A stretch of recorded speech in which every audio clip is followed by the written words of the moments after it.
Bismillahirrahmanirrahim. Assalamualaikum warahmatullahi wabarakatuh. Alhamdulillah rabbil alamin.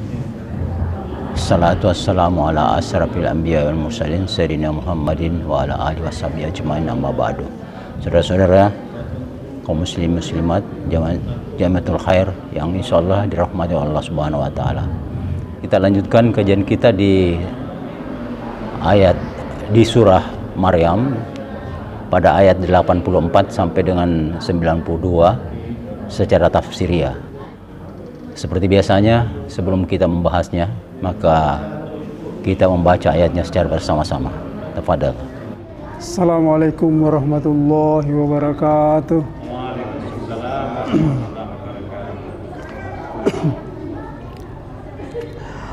A'udzu billahi minasy syaithanir rajim.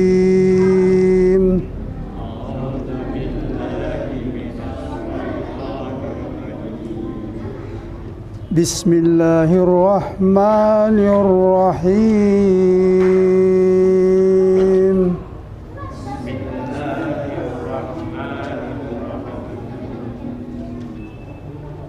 Yauma nahsyurul muttaqina ilar rahmani wafda.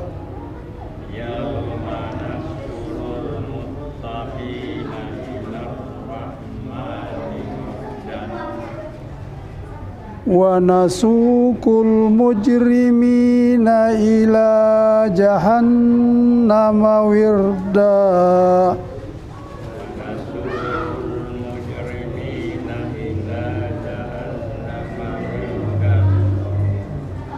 La yamlikuna syafa'ata illa man ittakhadha indar rahmani ahda.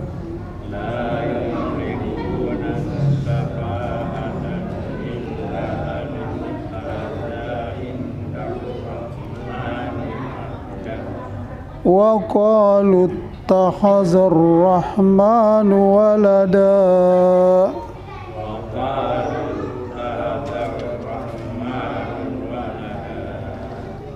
Laqad ji'tum syai'an idda.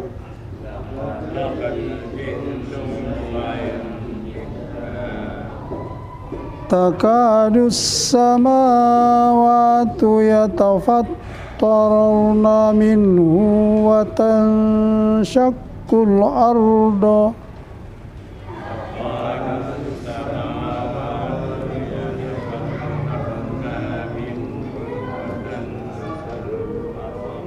Wa tanshaqqul ardu wa takhirrul jibalu hadda.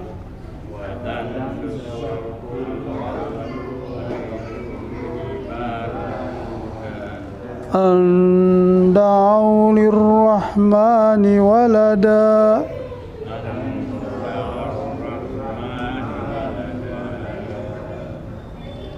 Wa ma yanbaghi lirrahmani an yattakhiza walada.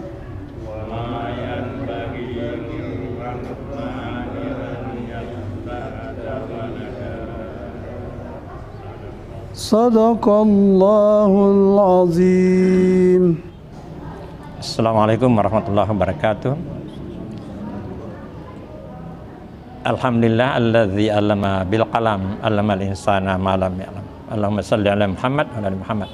Kita melangkah pada kajian tafsiriyah dan nanti kita sharing sesuai dengan bacaan-bacaan yang kita pernah tekuni ataupun yang kita pernah dapatkan. Ya manahsyuru. Nahsyuru ini dari kata hasara mengumpulkan. Jadi sebelum dipisah orang yang takwa dan yang beriman itu berkumpul sama-sama dulu. Itulah yang disebut dengan padang mahsyar. Itu dari kata sahara. Mahsyar itu tempat berkumpul. Adanya awalan mim. Jadi padang tempat berkumpul. Nah, di situ dulu. Nah, setelah itu dikumpulkanlah golongannya yang takwa, ahli jannah dan ahli nar ya. Akan dikelompokkanlah itu ya.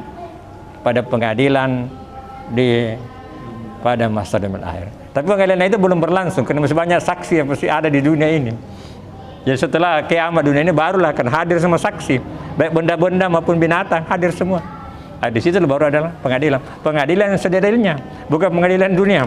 Pengadilan dunia kadang-kadang itu masih banyak serotan ya, masih banyak keberatan. Ya. Tapi kalau ini tidak ada lagi yang semua terbuka, saksi-saksi.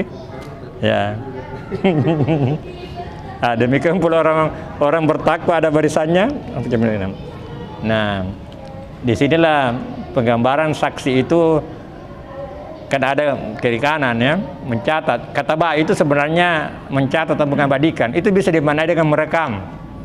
Jadi sebenarnya dia merekam ini dengan video yang canggih, lebih canggih daripada CCTV itu ya. Makanya tangan, kaki menjadi saksi. Jadi bukan mulut yang bicara, tapi tangan yang bicara.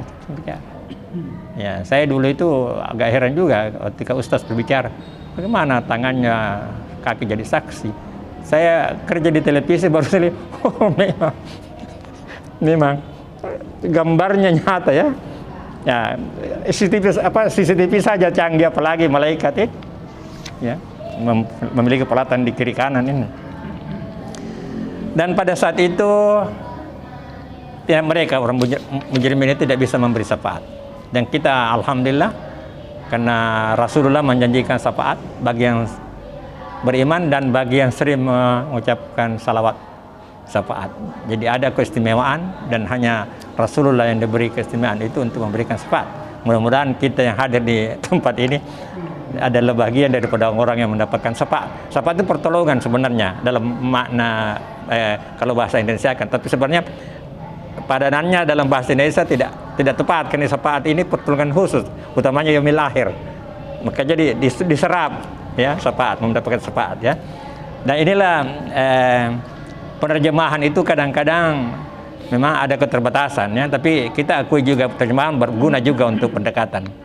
Tapi sebenarnya banyak kata-kata yang tidak ada padanannya dan bahasa Arab itu vocabulary-nya sangat luas. Jauh lebih luas, itu jauh lebih besar daripada bahasa Inggris. Nah, jadi banyak itu. Dan dia precisely, penempatannya dalam Quran itu selalu tepat. Makanya dia menjadi rujukan. Jadi bahasa Al-Quran itu menjadi rujukan bahasa Arab. Di Arab itu beda-beda bahasanya, bahasa pasarnya, bahasa pergaulannya. Ya, di Yordania, di Irak,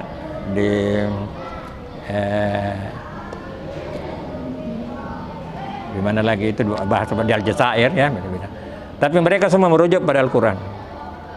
Karena Al-Quran ini kesalahan nol, zero defect, kesalahan nol. Tidak ada yang salah, dia punya grammar apa semuanya. Ya. Kalau dianggap salah sebenarnya dia belum memahami. Ini tepat semua. Jadi inilah disebut dengan bahasa fusah. Kalau bahasa pasaran disebut bahasa amiyah. Nah, kita orang non Arab ini dianjurkan untuk belajar bahasa Arab fusah. Karena dengan itu mudah kita belajar bahasa amiyah. Ya, jadi itu. Dan ini sekarang ini disebut dengan standar Arabic language. Jadi menjadi bahasa standar. Bahkan disebut modern Arabic language. Disebut modern. Meskipun sudah lama ini. Karena modern dalam makna bukan baru, itu modern. Modern adalah yang terbaik di zamannya. Itulah namanya modern. Ya. Jadi bukan sesuatu yang baru, tidak harus baru kalau modern, tapi the best in its time pada masanya, pada zamannya. Ya. Dan ini di sini diingatkan itu sangat besar kedurhakaan itu kalau kita mengakui bahwa Allah itu punya anak. Dan memang Allah itu tidak bisa digambarkan. Tidak ada gambarnya memang, tidak ada. Dia kita tidak tahu wujudnya, tetapi dia ada. Karena memang kita tidak didesain, otak kita tidak didesain untuk memikirkan zatnya, tidak dirancang untuk itu. Makanya kita tidak mampu kita memikirkan siapa bagaimana dia, model tidak. Otak kita hanya dirancang untuk memikirkan ciptaannya. Tidak dirancang untuk memikirkan zatnya. Makanya tidak perlu kita harus lihat Tuhan. Tapi ada saudara-saudara kita yang tidak mampu berpikiran abstrak. Jadi dia harus buat patung. Dan alasannya itulah mendapatkan dia. Pertanyaannya, apakah patung itu mirip dengan Tuhan sebenarnya? Gitu ya. Ya. Jadi Tuhan tidak punya gambar, Allah tidak punya gambar. Bahkan Rasul kita pun tidak punya gambar, karena dikhawatirkan nanti kita mengkultuskan. Hanya tidak ada fotonya, tidak gambar. Meskipun dalam hadis lengkap itu, ahli-ahli gambar itu dia bisa menggambar Rasulullah dengan keterangan hadis. Tapi tidak, dilarang memang karena nanti kita mengkultuskan. Sebagaimana pengalaman agama-agama lainnya, itu rata-rata mereka menyembah pembawa agamanya. Ya, kita sharing, saya kira hanya itu saja pengantar saya. Terima kasih. Assalamualaikum warahmatullahi wabarakatuh. Memang kelihatannya dari umat Kristen itu, Kristiani, mengatakan bahwa Yesus itu ada anaknya Tuhan, ya. Itu mungkin karena dia pendekatan logikanya, ya. Karena Yesus tidak punya bapa. Padahal Allah Subhanahu wa taala apapun yang dia kehendaki bisa terjadi. Adam saja tidak punya bapa, tidak punya ibu. Dia hadir di bumi ini. Kemudian Nabi Isa tidak ada bapaknya, lahir. Nah, kita ini ada bapak, ada ibu. Jadi apapun kalau Allah menghendaki, semuanya bisa terjadi, ya. Itulah sebabnya mungkin surat Ikhlas itu sangat ditekankan sebagai jawaban daripada kepercayaan mereka bahwa Allah itu Esa, hanya satu. Dialah tempat satu-satunya untuk meminta pertolongan dan tidak ada samanya, ya. Nah itu, jadi kalau ada yang tanya kita, coba sebutkan ciri-ciri Tuhanmu, maka Al-Ikhlas itu paling tepat kita katakan, ya. Itulah ciri-ciri Tuhan kita yang tidak bisa kita lihat, tapi kita yakini bahwa itu ada.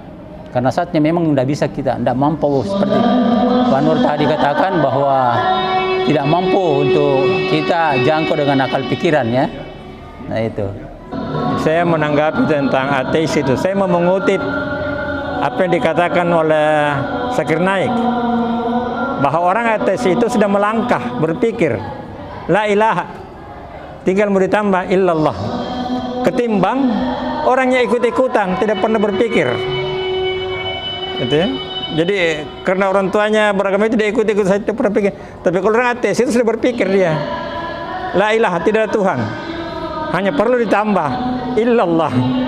Nah, jadi sebenarnya orang ateis itu dalam proses berpikir, mencari, dan kalau dia mendapat masukan-masukan dari orang Islam, tentu saja dia bisa terpengaruh. Dan memang banyak, ya, di YouTube kita lihat itu banyak ateis yang kemudian meluk Islam setelah mendapat pencerahan. Dan kita syukur sekarang ini karena sudah ada internet, jadi sudah belajar dari sumber yang asli. Kalau dulu dipelopori loh buku-buku dan informasi oleh orang orientalis yang memang subjektif, jadi dia sengaja menjelekkan Islam. Tapi sekarang dengan era keterbukaan ini, makanya sekarang itu semakin banyak orang-orang ateis maupun non-muslim yang berbondong-bondong masuk Islam di Kanada, Amerika, Inggris, bahkan diakui oleh semua media the fastest growth of religion, ya, in history. Agama yang paling cepat perkembangannya dalam sejarah. Nah, ini Islam saat ini. Nah, ini tentu saja sentilan bagi kita ini untuk bagaimana kita berpikir agar kita meyakini bahwa agama ini memang agama Islam itu suatu agama yang sangat logis. Jadi orang yang terbuka pikirannya insya Allah akan sampai pada kebenaran sejati. Karena ada kebenaran semu. Hanya karena sepakat orang bahwa itu benar, tapi bukan kebenaran sejati. Tapi Quran berbicara tentang kebenaran sejati. Saya kira itu, Pak, ya. Terima kasih. Bismillahirrahmanirrahim. Assalamualaikum warahmatullahi wabarakatuh. Iya, terima kasih. Mungkin ini bukan pertanyaan, hanya sekedar sharing saja pernyataan. Jadi sewaktu selama saya menempuh studi di Hungaria, Budapest itu, di sana untuk agama yang dipeluk oleh orang-orang di sana itu yang banyak, populasinya ada sekitar 9 juta orang. Yang paling pertama menduduki di sana sebagai mayoritas adalah umat Kristen. Kemudian diikuti oleh orang-orang yang tidak memeluk agama. Nah ini hubungannya ke pembahasan kita mungkin, bahwa Tuhan itu Allah tidak beranak dan tidak diperanakkan di Al-Ikhlas dan surah Maryam tadi, bahwa langit itu bisa hampir-hampir saja runtuh mendengarkan ada saudara-saudara kita yang lain yang menyatakan bahwa Tuhan atau Allah Subhanahu wa Ta'ala memiliki anak. Nah, ini hal yang saya pikir menarik, karena bahkan tadi orang-orang ateis menganggap bahwa tidak ada Tuhan. Tapi mungkin kami di sana juga mendirikan, sekedar informasi, mendirikan PCIM atau Pimpinan Cabang Istimewa Muhammadiyah di sana di tahun 2021. Alhamdulillah, saya salah satu pendirinya juga di sana, dan kami sempat sering berdialog, dan kami sempat berpikir bahwa dan ini beberapa pemikiran beberapa teman, bahwa orang-orang yang justru masih memiliki pemikiran yang abstrak dan tidak bertuhan itu masih mencari, sebenarnya mereka masih mencari, sehingga menurut kami mereka justru lebih mudah mungkin untuk diperlihatkan keagungan Allah Subhanahu wa Ta'ala dengan sedikit dialog seperti itu. Nah, mungkin ini yang bisa menjadi sesuatu yang menarik untuk didiskusikan mungkin Ustadz dan Ustadz yang lain, bahwa ketika ada dan kami selalu berpikir, dan memang orang-orang yang ateis itu akan sering bertanya ketika, contohnya beberapa teman, salah satunya saya, ketika saya kuliah di salah satu universitas namanya Eötvös Loránd University, sempat pernah ada sedikit mereka menyentil-nyentil gitu, bahwa kenapa sampai rajin sekali harus sholat 5 kali seperti itu. Nah itu mungkin jawaban yang perlu diberikan kepada mereka, bahwa Tuhan itu tidak beranak dan Tuhan itu sebenarnya Esa, untuk meyakinkan mereka secara tidak bisa ilmiah juga ya. Mungkin untuk penjelasan yang bisa kita sampaikan itu seperti apa, Ustadz, mungkin yang berhubungan dengan surah Maryam tadi dan lain-lain. Itu saja saya pikir. Terima kasih. Ya, saya tertarik dengan pengalaman daripada Pak Wongso ya, yang pernah belajar di negara asing. Ya, saya juga sebenarnya kebetulan pernah bertemu dengan beberapa orang asing ya, dan memang ya mungkin bisa dikatakan mereka lebih Islami daripada umat Islam itu sendiri ya. Ini mungkin bahasa agak ekstrim sebenarnya, tapi artinya memang kehidupan di Eropa itu lebih tertata dibanding kehidupan di negara-negara Islam. Taruhlah di Indonesia, karena kita sebagai mayoritas negara Islam, mayoritas umat Islam. Terkait dengan ateis tadi, saya memang pernah punya pengalaman dengan seorang ateis. Ya, itu memang ada hal yang mereka terapkan, tapi sebenarnya itu adalah harusnya kita yang terapkan itu. Ini ada, saya punya teman itu, dia suka sekali membaca, Pak. Setiap hari itu dia target 1 buku, bayangkan, setiap hari. Dan dia memang ini, dia saya apa kalau dia tidak banyak bicara, Pak. Dia kemana-mana bawa buku. Jadi nanti dia ada mungkin perlu atau dia ketemu orang, baru dia bukunya dia tutup. Kemudian dia ngomong, kan tidak sopan kalau orang ini baru dia membaca kan. Meskipun kita terkadang orang ngomong kita main HP ya. Tapi dia tidak pernah begitu. Dia bawa buku, tapi ketika dia bicara sama orang, dia langsung tutup. Iya, jadi kalau bicara kesopanan, wah ini kan ini, dan itu membaca itu saya kira apa mungkin bukan hanya satu buku barangkali Pak, itu dia target. Banyak apa namanya, saya enggak inilah, karena rumahnya itu penuh buku memang. Saya pernah ke rumahnya dan penuh buku. Dan itu kan harusnya kita itu yang seperti itu. Karena kan ada penafsiran bahwa ayat Iqra itu, Iqra kan surah pertama turun itu Iqra. Bacalah. Apa yang dibaca? Kan ada yang bilang Al-Qur'an. Padahal kan pada saat ayat itu turun, Al-Qur'an belum ada. Maksudnya belum terkumpul seperti ini kan. Jadi itu maksudnya di situ katanya yang dibaca itu ini dunia. Jadi apa namanya, itu apa seruan membaca itu adalah membaca dunia, yaitu lewat buku. Jadi apa itu saya kira Pak. Dan memang kita ini ya mohon maaf ini ya, kita ini umat Islam ini terlalu eksklusif begitu. Saya apa bahasanya eksklusif. Artinya kita tidak mau belajar sama orang yang kita anggap salah, yang kita anggap sesat.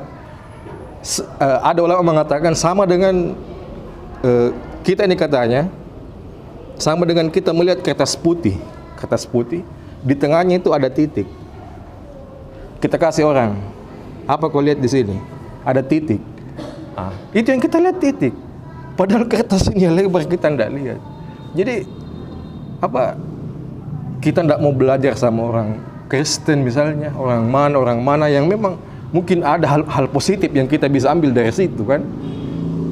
Apa namanya? Dari agama lain yang tadi apa? Negara maju ya, yang ini. Karena begitu kita lihat satu saja anunya, satu saja aibnya misalnya, satu saja kekurangannya, kita langsung jangan, ini tidak cocok jadi Padahal sebenarnya ada banyak hal positif yang bisa kita ambil tanpa melihat satu apa namanya kelemahannya itu ya. Ada satu kasus saya ini dalam dalam Islam juga ini agak lucu juga kalau dicerita, karena ada teman saya itu selalu aktif di pengajian, Suatu hari dia tidak datang. Saya akan tanya, kenapa kita tidak gabung lagi nih? Apa dia bilang, Pak? Dibilang itu tadi Ustaz, saya lihat dia merokok. Jadi cuma merokok saja ini dia, sehingga dia ini Pak. Jadi apa namanya, satu saja kesalahan itu langsung dia ini ya, padahal mungkin ada banyak kebaikan yang dia tidak lihat, satu keburukan yang ini dia langsung ini. Dan ada lagi yang lebih ini, dia ikut pengajian kemudian dia tidak datang lagi kan. Saya tanya, kenapa kamu tidak datang lagi? Bilang itu tadi yang bawa acara isbal, itu artinya celananya dibawa mata kaki. Wah, itu saya, apakah kebenaran itu ditentukan apakah kebenaran itu ditentukan oleh hal-hal kecil begitu? Nah, ini yang apalagi kalau umat lain kan sesama kita saja sudah seperti itu, apalagi dengan umat lain. Ini yang saya kira harus menjadi bahan pikiran bahwa kita memang harus berpikir terbuka ya. Israel saja Pak sudah punya Iron Dome itu yang bisa memblokir rudal-rudal. Sementara kita masih berdebat apakah ini Al-Fatihah bisa dikirim ke mayat atau tidak, bisa dikirim ke ini Pak. Tidak berimbang memang kita. Jadi harus memang ada istilahnya keberanian untuk mau mengambil sesuatu dari yang mungkin tidak sepemahaman dengan kita, karena mungkin saja memang kesempurnaan itu kan hanya milik Allah. Jadi kita ini serba kekurangan, jadi harus belajar dari orang lain.